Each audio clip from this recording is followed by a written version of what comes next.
Hi, boys and girls. It's Mrs. Cook. I'm going to read Text 1, Dangerous Weather, Hurricanes and Tornadoes.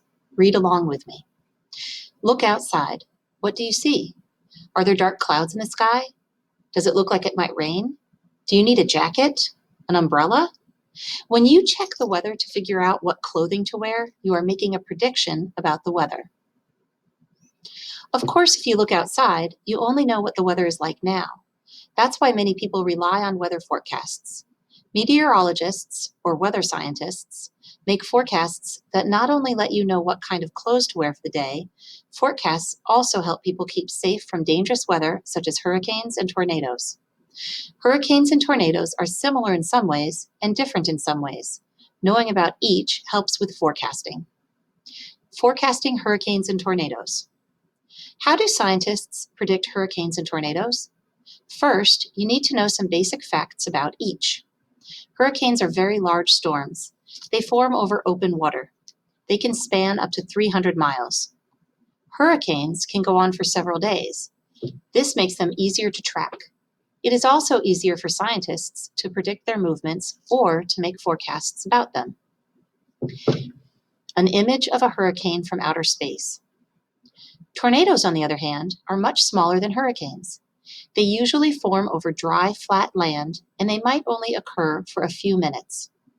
Tornadoes develop during thunderstorms and move unpredictably.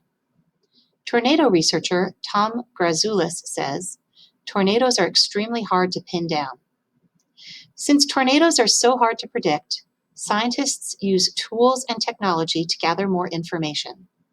One of the most important tools for predicting tornadoes is Doppler radar.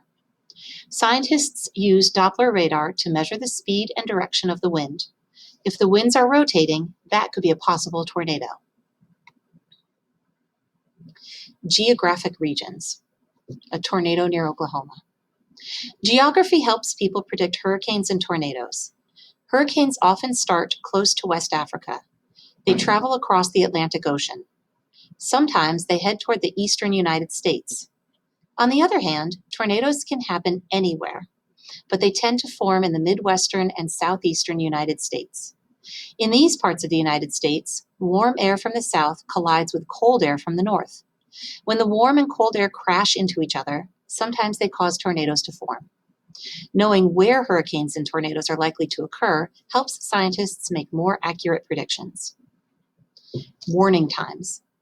Scientists can now make better predictions about hurricanes and tornadoes. Now, we have better warning systems for these extreme weather events.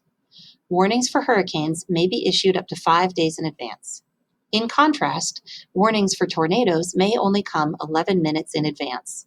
That may seem like a short time, but as Ruth Tenzer Feldman points out, that is about 11 minutes longer than people had 20 years ago.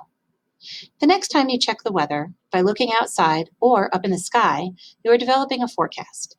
Weather forecasting helps people every day, but it really helps people prepare for and stay safe during extreme weather like hurricanes and tornadoes.